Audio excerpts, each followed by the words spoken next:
வணக்கம். Good morning my dear friends, சகோதரர்களே வணக்கம். நம்ம சேனலில் உங்களை வாழ்த்துக்கிறோம். எனக்கு கோஆப்ரேஷன் தந்ததுக்கு ரொம்ப நன்றி. நடுவில் கொஞ்சம் தூரம் போயிருந்தோம். North India, Delhi programme, submission, அந்த மாதிரி கொஞ்சம் ஒர்க்கு. நான் வழக்கமாக கொஞ்சம் வேலை எடுத்தோம்னா அதுக்கு எதாவது பேப்பர் இருந்துச்சுன்னா அதை முடிச்சா தான் அடுத்த ஒர்க் எடுப்பேன். டெய்லி வீடியோ போட்டு ஆள் எடுக்கிறது அது நடக்காத காரியம். அவ்வளோ ஆட்கள்லாம் ஏறி போய்க்கிடாது. இது நான் ஃப்ராங்காக எதுவும் பேசக்கூடியவேன். அது மட்டும் இல்லை, சிலது அட்வான்ஸ் இல்லாமலும் நம்ம அட்வான்ஸும் வாங்கக்கூடாது. ஏன்னா அட்வான்ஸ் கொடுக்கறதுக்கு யாரும் தயாராக இல்லை. ஏன்னா அட்வான்ஸ் கொடுத்தா வேலை நடக்காது சார், அப்படி அங்கே ஆச்சு இங்கே ஆச்சு எனக்கு அப்படியே ஆச்சுன்னு சொல்லுவாங்க. அதனால நானும் கடந்த மாதங்கள் அட்வான்ஸ் இல்லாமல் கொடுத்து பார்த்தேன். அவ்வளோவா நடக்கலை. ஏன்னா அவங்ககிட்ட ஃபோர்ஸ் பண்ணி கேட்கவும் முடியல. அதெல்லாம் முடிஞ்சாதான். எல்லாரும் கொடுத்த வாக்க நிறைவேற்றுறது இல்லை. அட்வான்ஸு வாங்காமல் செஞ்சு கொடுத்துட்டோம்னு பண்ணுறது இல்லை. ஸோ இப்போ வந்த எல்லா வேகன்சியுமே மினிமம் ஒரு நாமினல் சின்ன அட்வான்ஸ் இருக்குது யூரோப் கண்ட்ரியை பொறுத்த வரைக்கும். ஓகே, ஸோ இது ஜெர்மனி பற்றி நான் உங்களுக்கு சொல்கிறேன். இங்கே அதிகமாக வேகன்சி வராது.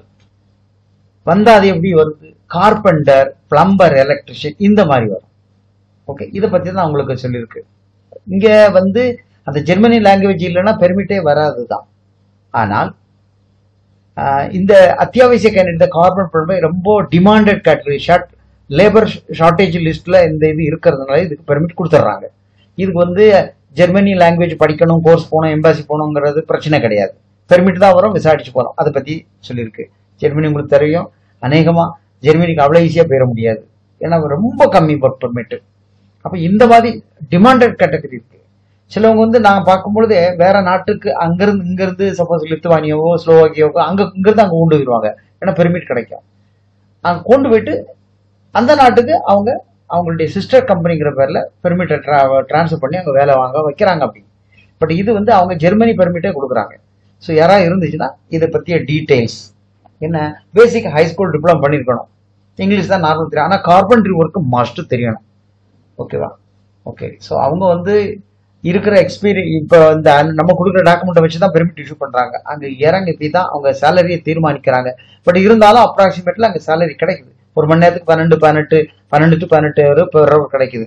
ஏன்னா இங்கே இருந்து போகிறவங்க இங்கேயே நல்ல தச்சு வேலைகள் செஞ்சு பழகினவங்க, பிளைவுட் அடிக்கிறவங்க, இன்டீரியரில் கொஞ்சம் இந்த ஒர்க்கு செஞ்சுருப்பாங்க. அவங்க தான் அந்த கார்பென்ட்ரி ஒர்க்கில் பெர்ஃபெக்டாக இருப்பாங்க.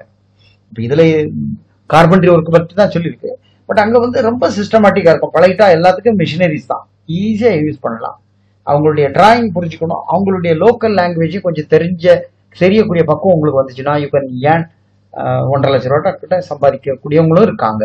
இப்போ நீங்கள் ஒரு மணி நேரத்துக்கு ஒரு 15 யூரோ படுங்க. ஒரு நாளைக்கு உங்களுக்கு எப்படி 10 மணி நேரம் வந்தால் 150 யூரோ. 150 எங்கேயோ போயிடும் சேலரி.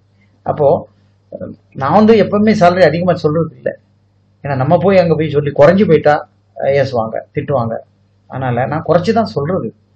யூரோப்பியன் கண்ட்ரி இறங்கிட்டாலே போதும். அங்கே இறங்கி ஒரு 6 மாசத்துக்குள்ள நீங்களே நல்ல தெளிவாயிடலாம். இங்கிருந்து அங்கிருந்து இங்கே பல லிங்க்களில் கால் பண்ணும்பொழுது உங்கள் திறமைக்கு தகுந்த மாதிரி போய்க்கலாம்.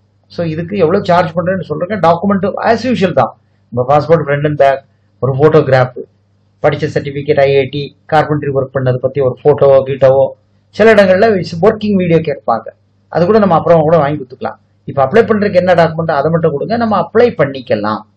ஓகே, ஸோ இது கிடைச்சா ஜெர்மனி போகிறது ரொம்ப லக். ஏன்னா கார்பென்ட்ரி மற்ற நாடுகள் போகிறத விட இங்கே போகலாம். ஓகே, இதுக்கு நான் 3.80 அதாவது 3.80 சார்ஜ் பண்ணுறேன். இப்போ எல்லாமே சார்ஜஸ் எனக்கு கொடுக்குறவங்க கம்மியாக கொடுத்தாங்க. அதனால் இந்த சார்ஜஸ் தான் இல்லை, 4க்கு மேலே தாண்டாது. அந்த மாதிரி தான் நான் பார்த்துருக்கேன். இது உங்களுக்கு பிடிச்சிருந்தா பண்ணுங்க. பட் அட்வான்ஸ் இருக்குது, அட்வான்ஸ் இல்லாமல் வேலை நடக்கிறது இல்லை. ஓகேவா?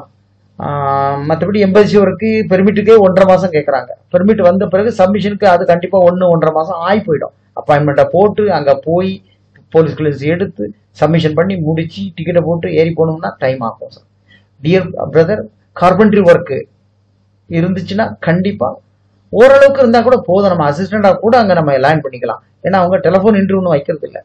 ஒரு ஒர்க்கு வீடியோ கேட்பாங்க. அந்த ஒர்க்கு வீடியோ நம்ம தெரிஞ்ச வேலையை கொஞ்சம் நல்லா ப்ராக்டிஸ் பண்ணிட்டு ஒரு 1/2 நிமிஷம் வீடியோவில் நீங்கள் எடுத்துட்டாலே போதும். வாவ், இஸ் குட் அப்படின்னு சொல்லுவாங்க. நமக்கு பெர்மிட் ஸ்டார்ட் பண்ணுவாங்க. நம்ம அங்கே போய் இறங்கும் பொழுது அதை ஆட்டோமேட்டிக்காக அவங்க கொடுக்குறத பார்த்துட்டே கூட செஞ்சிருவாங்க. ரொம்ப கஷ்டமான கிடையாது.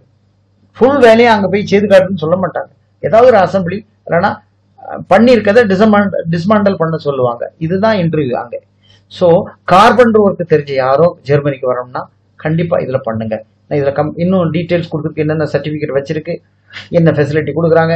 இதுலேயும் அகாமடேஷன் இருக்கு, ஃபுட் இல்லை, இதை மட்டும் பார்த்துருங்க. மற்றபடி பெர்மிட் அங்கே இறங்கி டிஆர்சி அப்ளை பண்ணுறாங்க. டிஆர்சி அப்ளை பண்ணால் 1 வருஷம் ஆகுதான். ஓகே, அது வரைக்கும் மாதம் மாதம் டேக்ஸ் பிடிச்சி சம்பளம் வரும். டேக்ஸ் பிடிச்சி சம்பளம் வந்தாலே உங்களுக்கு எந்த தொல்லையும் கிடையாது. டிஆர்சி கண்டிப்பாக வந்தே தீரும். மற்றபடி அங்கே போய் அசாலாம் போகணும், அங்கே ஜம்ப் ஆகணும், அங்கேருந்து ஜாடி போடணும், அதெல்லாம் ஒன்றும் யோசிக்கவே வேணாம். ஸோ கார்பெண்டர், கண்டிப்பாக கார்பெண்டர் ஒர்க் யாராவது போறீங்களா இதில் போங்க. ஓகே, அப்போ நீங்கள் கார்பெண்டரி சம்மந்தப்பட்ட இன்டீரியர் ஒர்க்காக இருக்கட்டும், இல்லை வேற கபோர்டு ஏதாவது செஞ்சு அந்த ஃபோட்டோகிராஃபர்னா இது கூட நீங்கள் அட்டாச் பண்ணி வைங்க. ஈசிஆர், இசிஎன்ஆர் எந்த பாஸ்போர்ட்டும் ஓகே. மேலும் விவரங்களுக்கு எனக்கு கீழே உள்ள நம்பரில் கால் பண்ணி தெரிஞ்சுக்கிங்க, நான் அட்வைஸ் பண்ணுறேன். உங்கள் ஃப்ரெண்ட்ஸுகள் யாராக இருந்தால் கூட சேர்த்துக்குங்க. கார்பெண்டர் மட்டும் இதில் கேட்டிருக்கு ஜெர்மனிக்கு. மற்றபடி எலக்ட்ரிஷியன், பிளம்பர் வேலை அடுத்த சொல்லி இன்னொரு கம்பெனி கொடுத்துருக்கேன், அதையும் நான் உங்களுக்கு சொல்கிறேன். மற்றபடி வேற கச்சா முச்சான்னு லேபராட்டோ டிரைவராட்டோ அங்கே யாருமே கேட்கல, போக முடியாது. ஓகே மை டியர் ஃப்ரெண்ட்ஸ், நீங்கள் எனக்கு மறக்காமல் சப்ஸ்கிரைப் பண்ணி நண்பர்களுக்கு அதை ஷேர் பண்ணி விட்டுருங்க, அவங்களுக்கு அது பிரயோஜனப்படும். எந்த டவுட்டாக இருந்தால் கீழே இருக்க நம்பரில் எனக்கு வாட்ஸ் சில நேரத்தில் நாட் ரீச்சபிள் வரும், ஏகப்பட்ட கால்ஸ் இருக்கும், லேட்டாக கூட நான் ஆன்சர் பண்ணுவேன். ஓகே மை டியர், அதனால கோச்சிக்க வேண்டிய அவசியம் இல்லை. இப்போ பழைய நண்பர்கள், பழைய கேண்டிடேட் ஒரு சில பேர் கூட நான் இதில் ஹெல்ப் பண்ணிக்கிட்டு இருக்கேன் என்பதை தெரிவிச்சுக்கிறேன். நன்றி.